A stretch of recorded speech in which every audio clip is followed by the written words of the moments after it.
स्वागत है दोस्तों आपका एक बार फिर स्मार्ट केमिस्ट्री यूट्यूब चैनल पे। तो आज से हम बीएससी जो सेकंड ईयर है उसका सेकंड पेपर ऑर्गेनिक केमिस्ट्री जो है वो स्टार्ट करने वाले हैं। सो बात करूं मैं जो ऑर्गेनिक केमिस्ट्री है बीएससी सेकंड ईयर की, उसके अंदर 5 यूनिट है, तो हम सेकंड यूनिट से स्टार्ट करने वाले हैं। बीएससी सेकंड ईयर का जो सेकंड पेपर है ऑर्गेनिक केमिस्ट्री, उसके सेकंड यूनिट जो है वो है एल्कोहल्स। अब बात करते हैं सेकंड यूनिट की। एल्कोहल्स क्या है? एल्कोहल्स जो है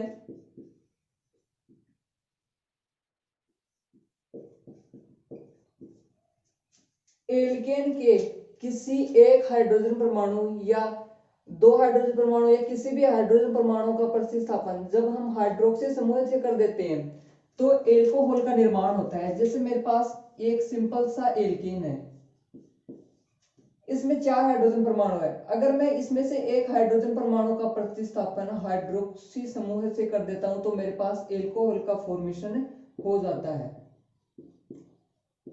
यानी कि एल्कोहल वो यौगिक है, वे यौगिक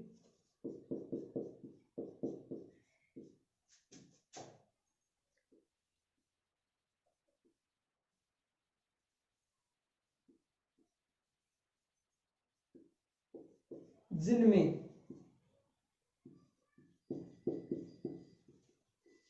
हाइड्रोक्सी समूह के अतिरिक्त कार्बन की संयोजकता हाइड्रोजन या एल्किल समूह से पूर्ण होती हो।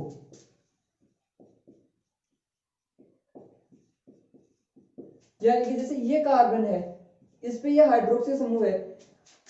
अब इसके ये जो 3 संयोजकताएं और बची हैं, इनके पास या तो हाइड्रोजन होना चाहिए या फिर एल्किल समूह होना चाहिए, तभी ये एल्कोहल कहलाएगा। यानी कि हम एल्कोहल को एल्कोहल है उनको एल्केन का व्युत्पन्न भी मान सकते हैं। व्युत्पन्न का मतलब क्या होता है? इससे उत्पन्न होने वाला, यानी कि एल्केन से उत्पन्न होने वाला एक हाइड्रोजन परमाणु या दो हाइड्रोजन परमाणु का प्रतिस्थापन जब हम कर देते हैं हाइड्रोक्सी समूह से तो एल्कोहल का फॉर्मेशन हो जाता है। अब किसी कार्बन परमाणु पे हाइड्रोक्सी समूह कितने उपस्थित है उस आधार पे एल्कोहल को 3 प्रकार से विभाजित किया गया है। जैसे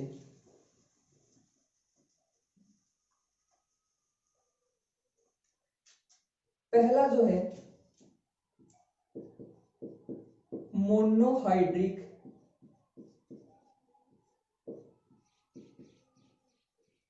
एल्कोहल। मोनो यानी एक हाइड्रोक्सी समूह होगा। जैसे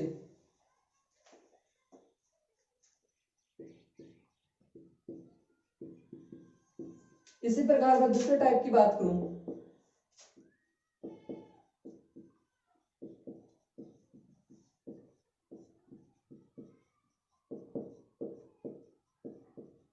तो इसके अंदर दो कार्बन परमाणुओं के ऊपर हाइड्रोक्सी समूह होगा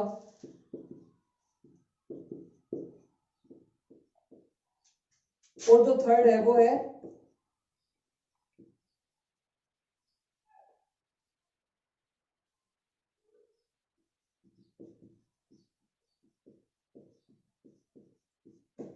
ट्राईहाइड्रिक।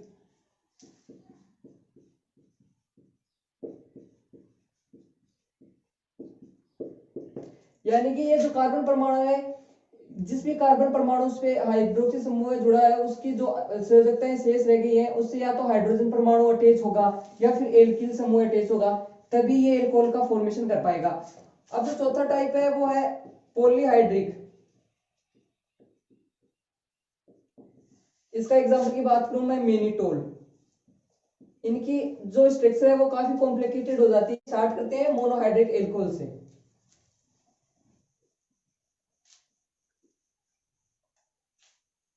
अभी मैंने बताया जो एल्कोहल है वो एल्केन के व्युत्पन्न है, यानी कि एल्केन से जब हम हाइड्रोजन परमाणु का प्रतिस्थापन हाइड्रोक्सी समूह से कर देते हैं तो एल्कोहल का फॉर्मेशन हो जाता है। अब मोनोहाइड्रिक के अंदर केवल एक हाइड्रोक्सी समूह होगा। इसको भी 3 प्रकार से विभाजित किया। इसका सामान्य सूत्र की बात करूं मैं इसके सामान्य सूत्र की बात करूं तो CnH2n+2O। हम इन्हें जल का व्युत्पन्न भी मान सकते हैं। जल का अणु सूत्र क्या होता है? H2O। अगर यहां दो हाइड्रोजन है, इनमें से एक हाइड्रोजन का प्रतिस्थापन अगर हम एल्किल समूह से कर देते हैं, जैसे इसका कर दूं मैं, तो ये हमारे पास एल्कोहल का फॉर्मेशन हो जाता है। इसलिए एल्कोहल को हम जल का व्युत्पन्न भी मानते हैं, जल का व्युत्पन्न भी मानते हैं। सामान्य सूत्र हो गया। अब मोनोहाइड्रिक एल्कोहल को 3 भागों में बांटा गया है। पहला जो है प्राथमिक एल्कोहल।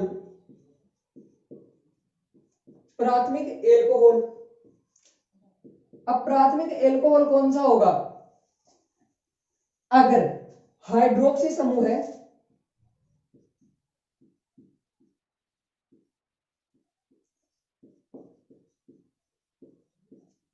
प्राथमिक कार्बन पर जुड़ा हो,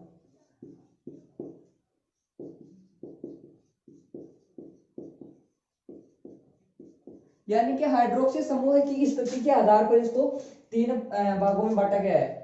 जैसे एग्जांपल की बात करूं प्राथमिक एल्कोहल की, तो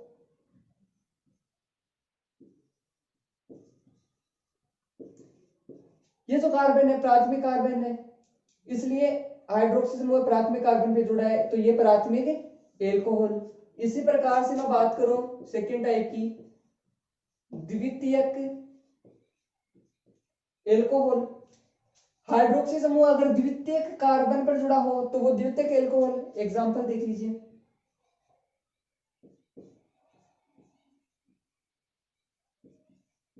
ये जो कार्बन है वो सेकेंडरी कार्बन है और इस पे जो है हाइड्रोक्सी समूह जुड़ा है, इसलिए ये द्वितीयक कार्बन हो गया। इसी प्रकार जो अपना थर्ड टाइप है तृतीयक एल्कोहल, इसमें जो हाइड्रोक्सी समूह होगा वो तृतीयक एल्कोहल पे जुड़ा होगा। जैसे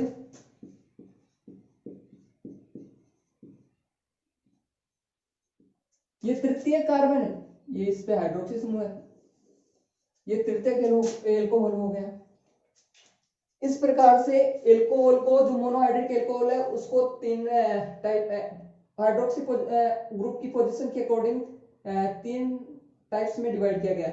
अब बात करो इसके क्लासिफिकेशन और नोमेनक्लेचर की।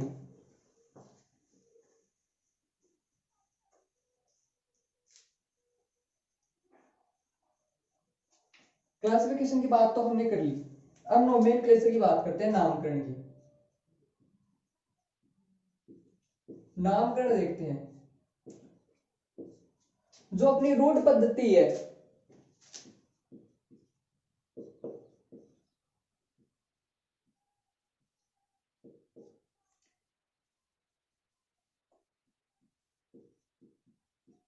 उसके अकॉर्डिंग अगर नामकरण की बात करें तो एल्कोहल को एल्किल एल्कोहल के रूप में लिखा जाता है। जैसे यहां से मेरे पास अगर ये एल्कोहल है तो इसका नामकरण करो अगर मरूट पद्धति में, तो ये मेथिल, तो मेथिल एल्कोहल। और अगर यहां से ये होता तो ये वाला जो ग्रुप है वो एथिल और एथिल एल्कोहल। अब आईपीएससी नामकरण की बात करते हैं।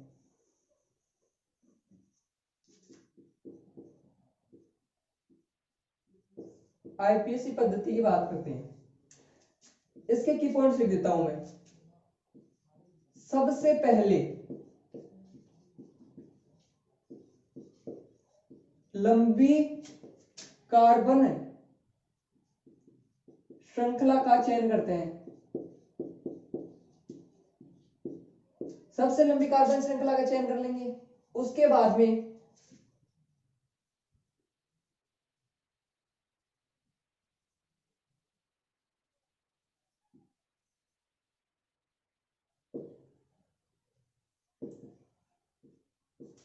नंबरिंग करते समय उस दिशा से करते हैं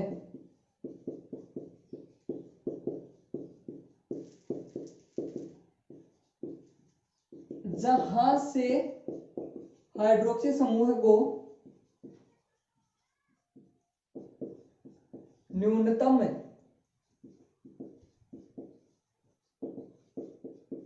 अंक मिल सके। अगर हाइड्रोक्सी समूह के अतिरिक्त कोई समूह है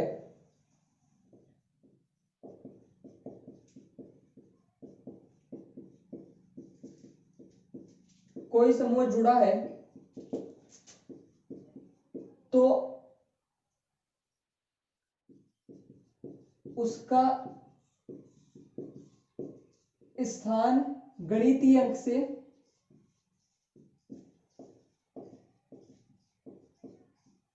और अल्फाबेट के हिसाब से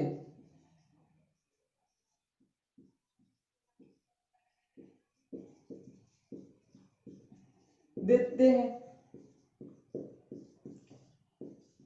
और अंत में जो हाइड्रोक्सी समूह जुड़ा है उसकी पोजीशन भी बता देते हैं। जैसे एग्जांपल देखते हैं।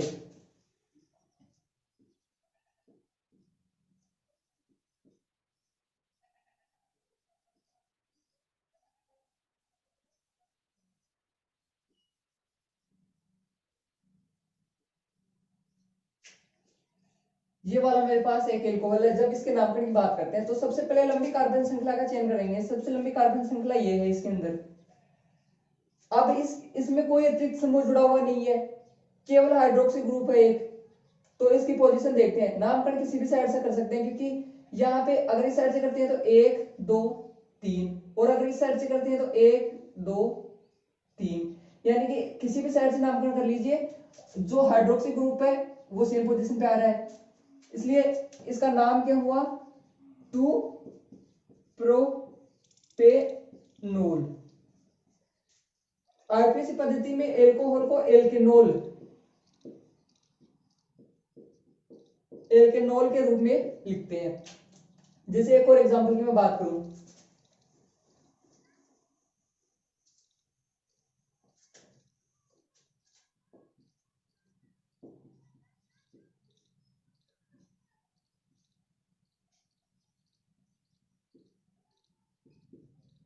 इसके अंदर सबसे पहले लंबी कार्बन श्रृंखला का चयन करेंगे। सबसे लंबी कार्बन श्रृंखला ये वाली होगी। अब इसमें जो नंबरिंग देंगे वो उस साइड से देंगे जिस साइड से हाइड्रोक्सी समूह को न्यूनतम अंक मिल सके। तो इस साइड से 1 2 3 4। अब इसमें एक और अतिरिक्त समूह भी है। कौन सा है, chloro group C. Hydroxy H से पहले आता है, इसलिए इसकी पोजीशन भी बता देंगे। 2 क्लोरो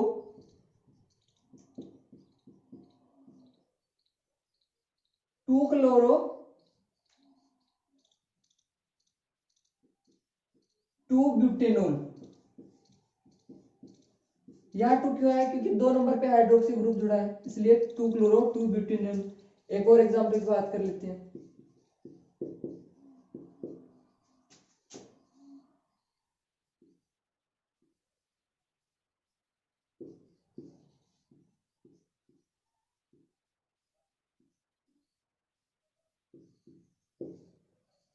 सबसे लंबी कार्बन श्रृंखला का चयन करेंगे, ये वाली होगी। अब नंबरिंग देंगे तो 1 2 3 4। 2 नंबर पे 2 ब्रोमो 2 ब्यूटेनोल। तो इस प्रकार से जो एल्कोहल है उसका नामकरण करते हैं। अब बात करते हैं कि एल्कोहल जो अपना कंपाउंड है उसके अंदर समावयवता पाई जाती है। तो एल्कोहल के अंदर समावयवता देखते हैं।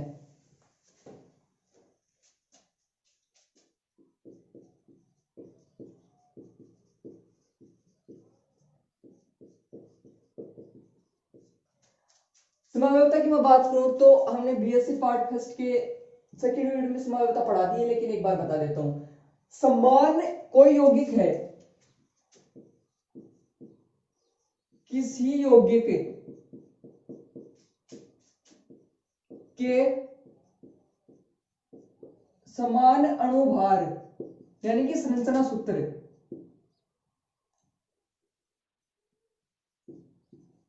वाली कार्बनिक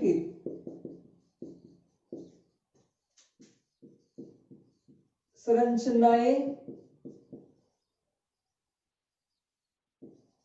जब एक से अधिक होती हैं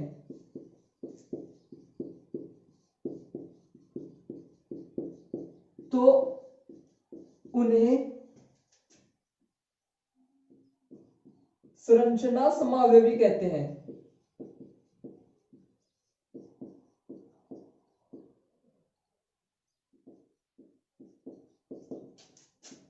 और यौगिक का यह गुण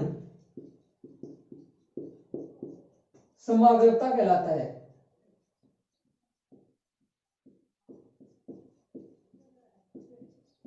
यानी कि उसके अंदर जितने एटम है, सारे यौगिकों में एटम तो उतने ही होंगे, यानी कि उसका अणुभार समान होगा, लेकिन उनकी जो स्ट्रक्चर है वो अलग अलग होगी। तो अल्कोहल के अंदर जब हम समावयवता की बात करते हैं तो वो 4 प्रकार की होती है। चलिए देखते हैं। जो पहला टाइप है अपना, वो श्रृंखला समावयवता।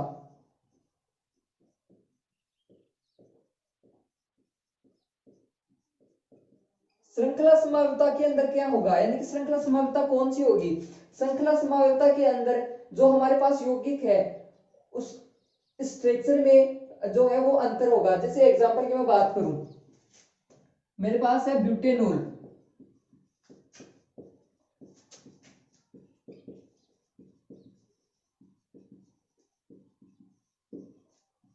ये मेरे पास ब्यूटेनॉल है। इसका श्रृंखला समावयवी क्या होगा?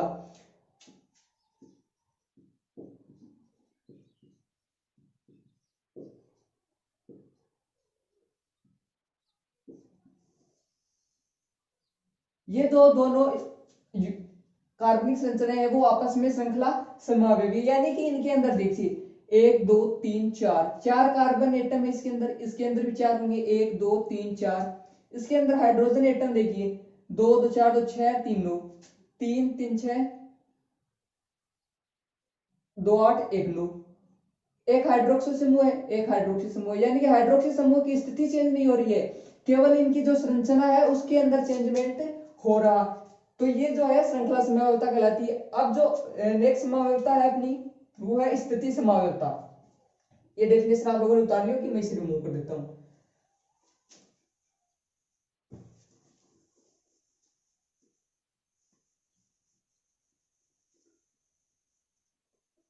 स्थिति समावयवता के अंदर क्या होगा? जो एल्कोहल के अंदर हाइड्रोक्सी समूह है उनकी स्थिति में चेंज होगा। स्थिति समावयवता,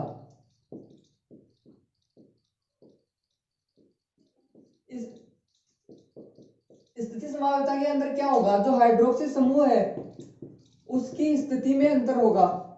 जैसे एग्जांपल है,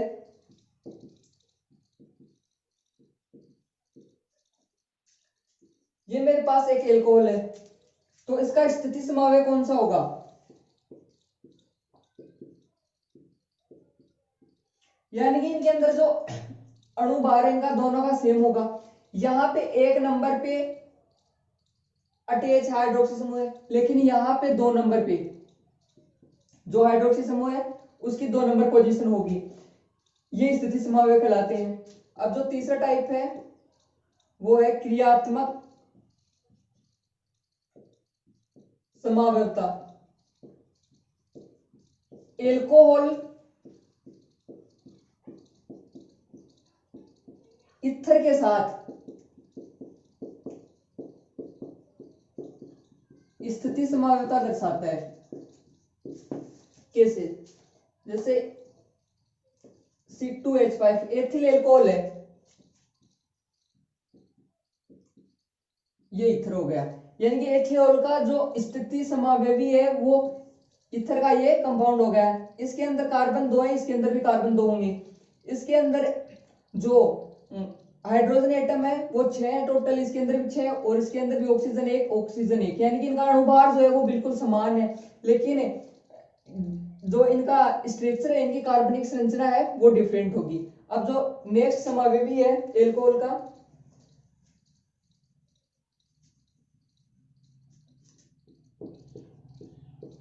वो देखते हैं। प्रकाशिक समावयवता।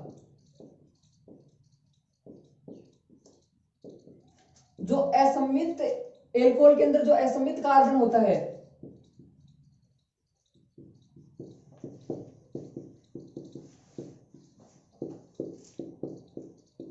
वो प्रकाशिक संभाव्यता दर्शाता है। जैसे ये तो आप लोगों ने नोट कर लिया होगा। अब देखिए प्रकाश संभाव्यता कैसे दर्शाता है एल्कोहल। जैसे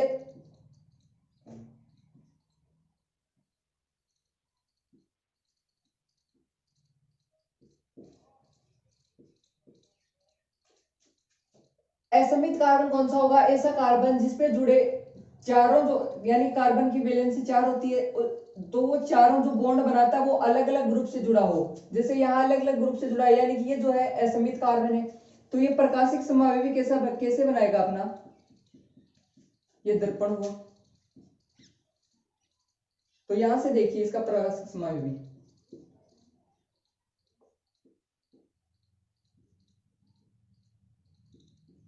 यानी कि ये दोनों आपस में प्रकाशिक समावेवी कहलाएंगे।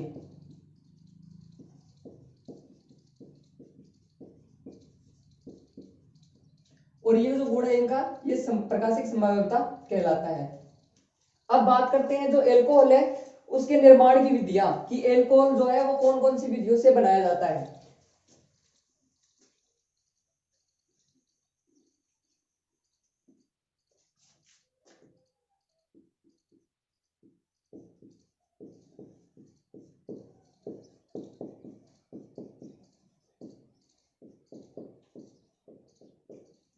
एल्कोहल के निर्माण की विधियां, सबसे पहले मैं बात करूं एल्कीन पर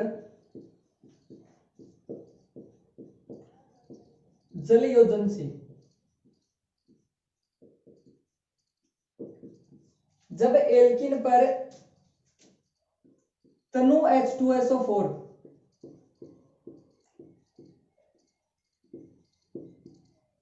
अथवा SO2 की प्रेजेंस में जल का योग करवाते हैं तो एल्कोहल का निर्माण होता है। और जब एल्कीन पर जल का योग करवाते हैं तो वो मार्कोनिकोव रूल के अकॉर्डिंग जल का योग होता है और एल्कोहल का फॉर्मेशन होता है। जैसे एग्जांपल देखें तो यहां से मेरे पास ये एक एल्कीन है, जब इस पर मैं जल का योग करवाता हूं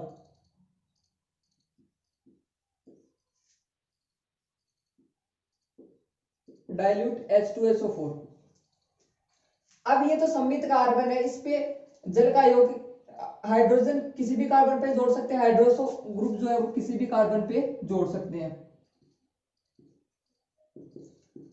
ये हमारे पास एल्कोहल का फॉर्मेशन हो जाता है। अगर मैं यही बात करूं असमित कार्बन की, जैसे मेरे पास ये असमित कार्बन है, यानी कि द्विबंध से जुड़े जो अन्य समूह है, द्विबंध से जुड़े जो कार्बन है उनसे जुड़े समूह की स्थिति क्या समूह की संख्या के आधार पर हम असमित कार्बन बताते हैं। यहां से देखिए इसके पास एक और समूह है लेकिन इसके पास कोई भी नहीं है, यानी कि असमित एल्कीन है। जब इस पे मैं जल का योग करवाता हूँ मार्कोनिकोव रूल के अनुसार होता है।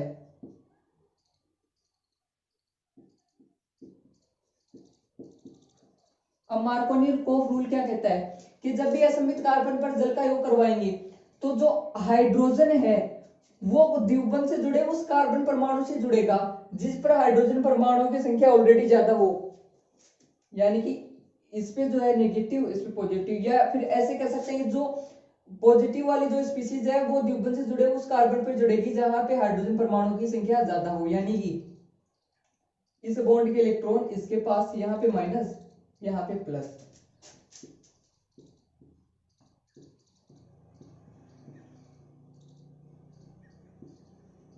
तो हमारे पास एल्कोहल का फॉर्मेशन इस प्रकार से, एल्कोहल का फॉर्मेशन एल्किन पर जल योजन से हो जाता है।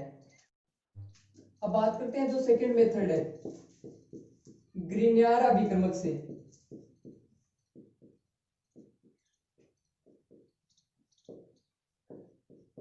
ग्रीनियर अभिक्रमक से एल्कोहल का निर्माण कैसे करते हैं? ग्रीनियर अभिक्रमक RMgX, यहाँ पे R एल्किल ग्रुप है।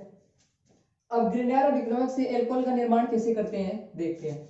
जैसे ये RMgX है, जब मैं इसकी रिएक्शन मेथेनॉल के साथ करवाता हूँ, सॉरी मेथेनेल के साथ करवाता हूँ, एल्डिहाइड के साथ जब करवाता हूँ तो एल्कोहल का फॉर्मेशन होता है। जैसे यहां से इस बॉन्ड के इलेक्ट्रॉन इसके पास नेगेटिव चार्ज, इस पे पॉजिटिव चार्ज। इस बॉन्ड के इलेक्ट्रॉन ऑक्सीजन के पास, इस पे पॉजिटिव चार्ज। यानी कि ये जो एल्किल ग्रुप है यहां पे अटैच हो जाएगा। और ये MgX, जब मैं इसका हाइड्रोलाइसिस करवाता हूं आगे, तो एल्कोहल का फॉर्मेशन हो जाता है।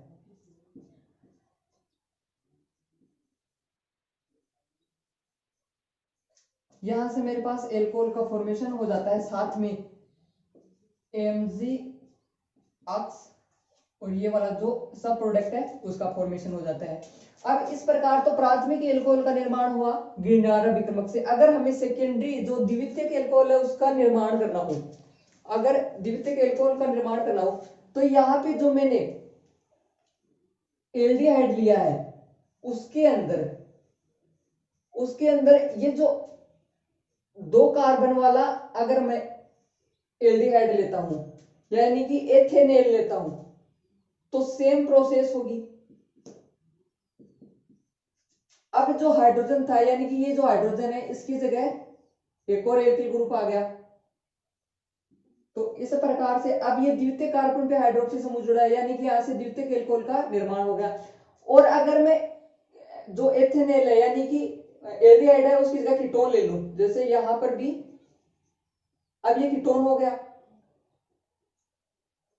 तो मेरे पास तृतीय एल्कोहल का निर्माण हो गया। सबके अंदर जो रिएक्शन है वो एक ही होगी, यानी कि हम जो गिरनारा विक्रमक है उससे एथेनेल और कीटोन से विक्रिया करवाकर 1 डिग्री, 2 डिग्री और 3 डिग्री एल्कोहल का फॉर्मेशन कर सकते हैं ग्रिनारा विक्रमक से, इस प्रकार। अब जो नेक्स्ट टाइप है उसकी बात करते हैं, नेक्स्ट मेथड की। ग्रिनारा विक्रमक से हो गया। अब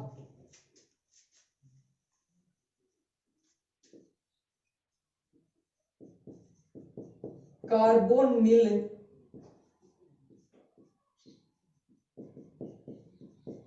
यौगिकों के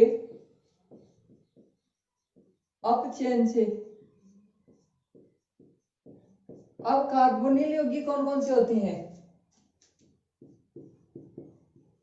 एल्डिहाइड एवं कीटोन, यानी कीटोन और एल्डिहाइड का अपचयन से भी हम एल्कोहल का फॉर्मेशन कर सकते हैं। कैसे? यहां से मेरे पास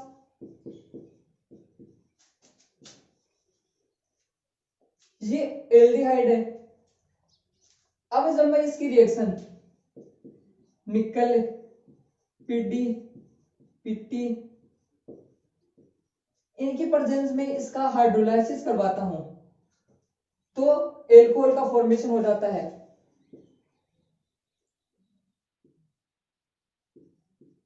यानी कि ये बॉन्ड, ये इसके इलेक्ट्रॉन इसके पास, ये माइनस, ये प्लस। अब यहां से जो 2 हाइड्रोजन है वो एक इसके पास, एक इसके पास, और एल्कोहल का फॉर्मेशन हो जाता है। ये तो बात हो गई एल्डिहाइड से। जब मैं कीटोन से बात कर कीटोन का अपचयन करवाता हूं, जो कैटलिस्ट है वो सेम के सेम काम में आएंगे। अब यहां से ये कीटोन हो गया, तो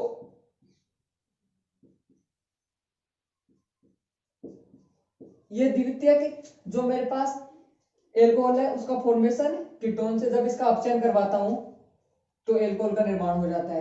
अगर मैं एल्डिहाइड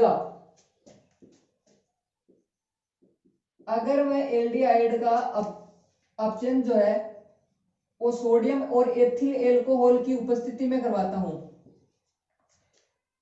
तो भी मेरे पास एल्कोहल का फॉर्मेशन होता है। इनका जब एल्डिहाइड का अपचयन मैं सोडियम और एथिल एल्कोहल की प्रेजेंस में करवाता हूं तो एल्कोहल का फॉर्मेशन होता है। इसे बुओ ब्लांक अपचयन कहते हैं, इसे बुओ ब्लांक अपचयन कहते हैं। अब नेक्स्ट ये उतार लीजिए आप ऐसा कैसा। अब जो नेक्स्ट मेथड है उसकी बात करते हैं, वो है कार्बोक्सिलिक अम्ल जो है उसके अपचयन से। ये हो गया। अब देखिए इसको मिटा देता हूं, लिख लिया होगा आप लोगों ने, पॉज करके लिख लीजिए। अब देखिए कार्बोक्सिलिक अम्ल जो है उसके अपचन से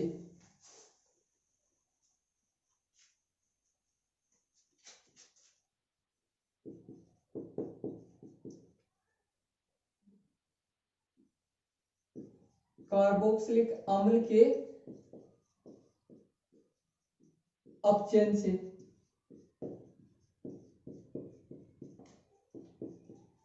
जैसे ये कार्बोक्सिलिक अम्ल है,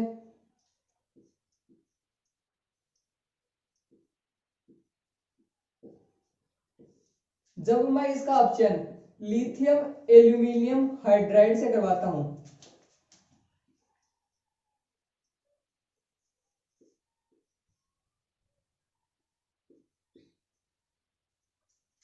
ये साइक्लो कार्बोक्सिलिक अम्ल,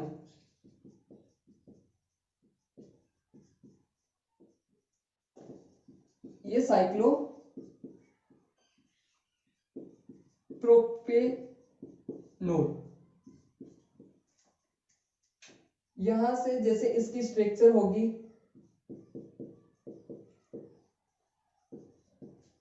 साथ में H2O बाहर निकल जाएगा, यहां से H2O बाहर निकल जाएगा, दो हाइड्रोजन इस वाले कार्बन के साथ अटैच हो जाएंगे और एल्कोहल का फॉर्मेशन हो जाता है। इसी प्रकार एस्टर के अपचयन से भी करवा सकते हैं, जैसे ये वाला जो है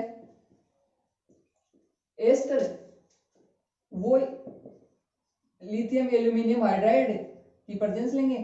अब जब मैं इसका अपचयन करवाता हूं तो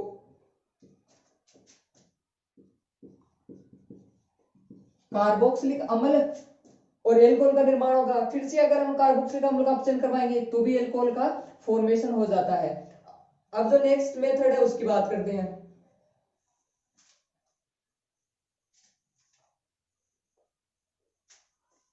एस्टर के जल अपघटन से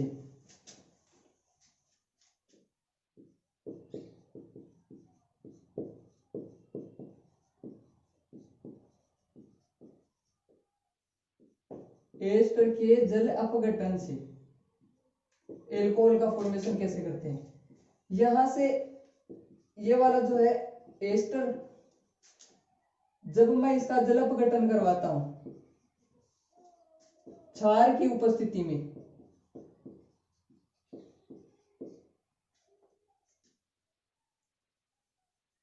तो देखिए ये माइनस, ये प्लस, इस पे माइनस, इस पे प्लस,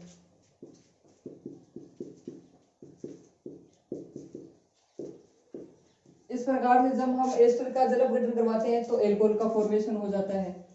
अब जो नेक्स्ट मेथड है वो है हेलो एल्केन।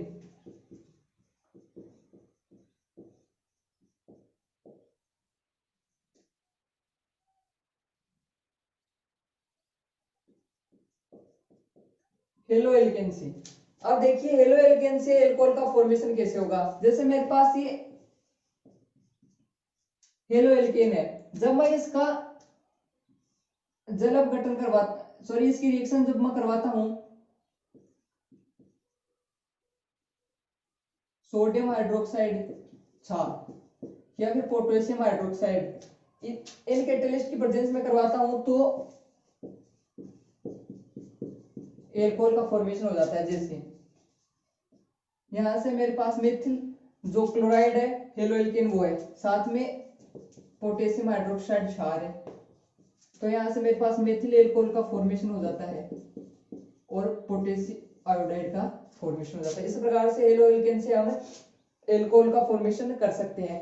अब प्राथमिक एमीन से एल्कोहल का फॉर्मेशन कैसे करते हैं वो देखते हैं। जब प्राथमिक एमीन से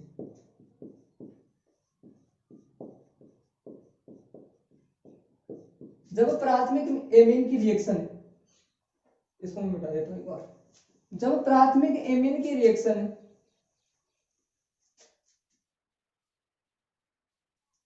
मैं HNO2 अम्ल से करवाता हूं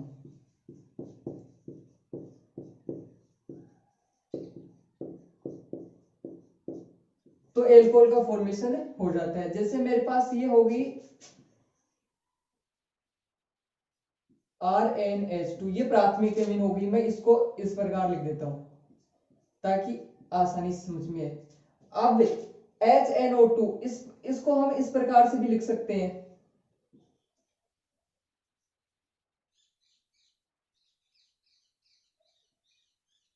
HNO2।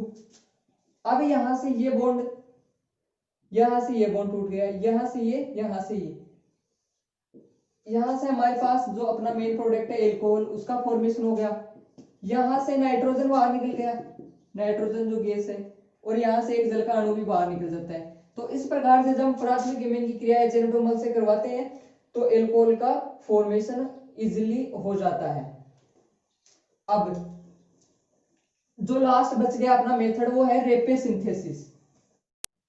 जब एल्किन की क्रिया कार्बन मोनोऑक्साइड और जल के साथ करवाते हैं तो एल्कोहल का निर्माण होता है और इसे रेपे संश्लेषण कहते हैं। जैसे ये मेरे पास एल्किन हुई,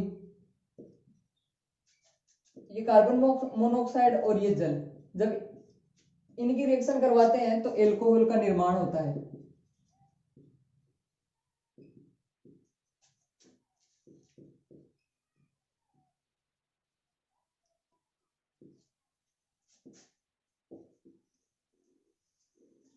तो इस प्रकार से हमने इस वीडियो के अंदर देख लिया कि जो एल्कोहल है उसका इंट्रोडक्शन देख लिया, साथ में नोमेनक्लेचर और उसका क्लासिफिकेशन और मेथड ऑफ प्रिपरेशन उसकी देख ली है।